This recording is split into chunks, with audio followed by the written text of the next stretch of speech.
샬롬 3월 3일 목요일입니다.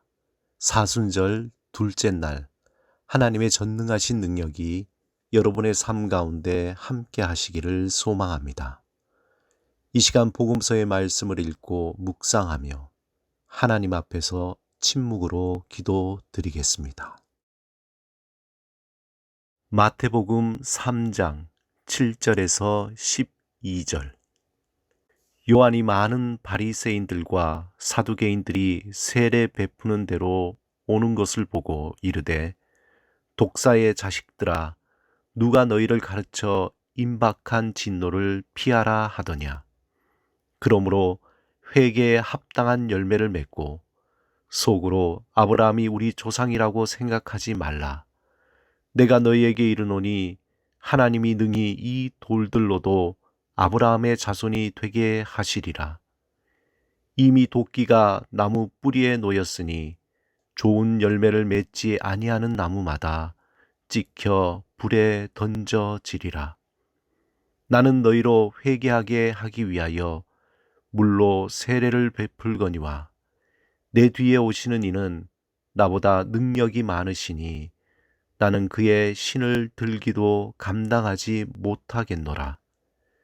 그는 성령과 불로 너희에게 세례를 베푸실 것이요, 손에 키를 들고 자기의 타작마당을 정하게 하사 알곡을 모아 곡간에 들이고 죽정이는 꺼지지 않는 불에 태우시리라.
오늘 하나님이 우리에게 주신 말씀은 창세기 12장 1절에서 6절입니다.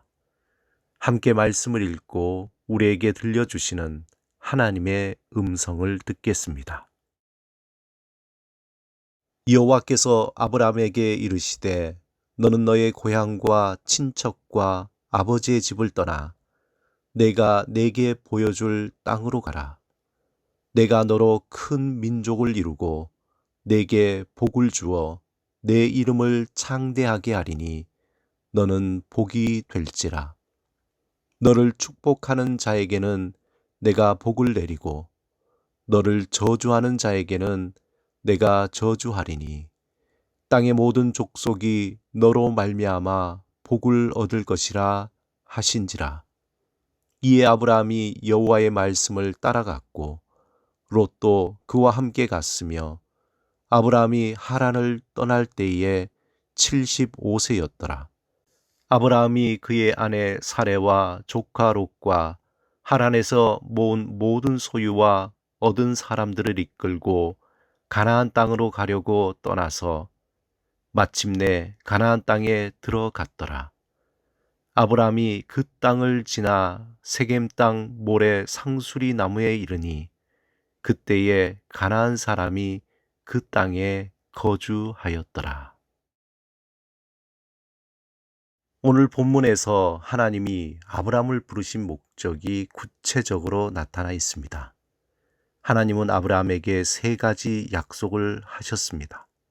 첫째, 너로 큰 민족을 이루고, 둘째, 내게 복을 주어, 셋째, 내 이름을 창대케 하리니. 첫 번째, 하나님은 아브라함을 통해 새로운 민족, 새로운 나라를 만드시기로 작정하셨습니다. 이 나라는 세상의 우상을 섬기는 다른 민족이나 나라와 다른 하나님만을 섬기는 나라를 만드시겠다는 것입니다. 둘째, 하나님은 아브라함에게 복을 주시기로 작정하셨습니다. 이 말은 아브라함을 통해 세워지는 나라에 복을 주시겠다는 것입니다. 셋째, 하나님은 아브라함의 이름을 크게 하시겠다는 것입니다. 다시 말해서 명성을 떨치게 하시겠다는 것입니다. 왜냐하면 아브라함의 이름이 높아질 때 하나님의 영광이 드러나기 때문입니다. 온전한 하나님의 사람의 명성은 하나님의 위대함을 드러내기 때문입니다. 한마디로 아브라함은 하나님으로부터 엄청난 선택을 받은 것입니다. 그가 어떤 것도 하지 않았지만 하나님은 그에게 찾아오셔서 약속해 주신 것입니다. 1절에 하나님은 아브라함을 부르시고 가라고 명령하십니다. 어디로 갈지 모르지만 하나님이 지시할 땅으로 가라는 것입니다. 또 한 가지는 너의 고향과 친척과 아버지의 집을 떠나서 가라는 것입니다. 하나님이 약속하신 땅으로 가라는 것입니다. 여기서 주목해야 할 것은 하나님의 약속이 그저 허공에서 이루어지는 것이 아니라 하나님이 지시할 땅에서 이루어진다는 것입니다. 모든 인간은 땅을 떠나서는 살 수 없습니다. 그런데 어느덧 하나님이 주신 땅이 우리의 욕망의 수단으로 전락해 버렸습니다. 이 땅이 하나님의 소유이며 함께 살아가야 함에도 불구하고 사람들은 땅을 두고 자신의 욕심과 욕망을 채우는 수단으로 사용하게 된 것입니다. 우리나라 어디를 가든지 개발의 현장을 볼 수 있습니다. 그 땅은 시멘트와 아스팔트 길로, 또 골프장 등 리조트 시설로, 아파트로, 산업단지로 점점 사라져갑니다. 농지의 경우에 매년 전체 면적의 1.6%인 3만 헥타르가 매년 사라지고 있다고 합니다. 문제는 그 남아있는 땅은 더 많은 곡식을 생산하려고 화학 비료와 농약을 사용하여서 땅속에 유익한 미생물을 다 죽여 생산 능력을 점점 잃어가고 있습니다. 우리의 편리함과 욕심을 위해서 쓰고 난 뒤 자연 상태로 되돌아가지 않는 쓰레기들, 그러한 쓰레기들이 땅을 피폐하게 만들고 땅에 사는 생명을 병들어가게 합니다. 불행하게도 우리도 그것들을 먹고 마시며 호흡하면서 병들거나 천천히 죽어가고 있습니다. 한번 손상된 땅, 한번 상실된 표토가 회복되려면 최소한 2000년 이상이 걸린다고 합니다. 또 한번 오염 물질로 더럽혀진 땅도 다시 살리기 힘들다고 합니다. 중금속과 농약 등 땅에 그것들이 축적되는데 한번 축적되면 인위적으로 제거하기가 어렵고 오랜 시간에 걸쳐서 하수와 지하수에 녹아들어 땅을 근본적으로 파괴합니다. 이대로 방치한다면 땅이 생명력을 잃게 되고 그곳에 뿌리박고 사는 사람과 살아있는 모든 생명들도 온전하지 못할 것입니다.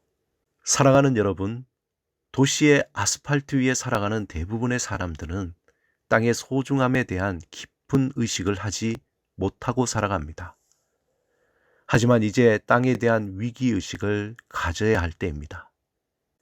이미 많은 땅이 인간의 욕심으로 사라지고 오염되어 버렸지만 지금이라도 하나님이 우리에게 주신 그 땅의 소중함을 알고 토양이 보호되고 회복될 수 있도록 작은 실천이 필요합니다. 예를 들어 쓰레기 배출을 줄이거나 폐식용유는 빈 우유팩 안에 신문지를 뭉쳐 넣어 그 안에 부어서 종이에 흡수시켜 배출하는 것입니다. 또한 빨래를 할 때 합성 세제 사용을 줄이기 위해서 빨래를 모아서 한 번에 세탁하거나 또 설거지 시 주방 세제 사용을 최소화하는 것입니다. 이렇게 아주 작은 실천이지만 이러한 작은 실천들이 모일 때 땅을 보호하는 데 큰 도움이 될 것입니다. 하나님이 우리에게 주신 땅의 소중함을 알고 작은 실천으로 하나님의 약속을 받은 복 있는 자의 삶을 살아가시기를 바랍니다. 함께 기도드리겠습니다. 주님, 우리에게 주신 땅의 소중함을 새롭게 알게 하소서. 우리의 작은 실천으로 땅을 보호하고 회복시키소서. 하나님의 선물인 땅을 보호하고 하나님의 풍성한 복을 누리며 살아가게 하소서. 예수 그리스도 이름으로 기도드립니다. 아멘.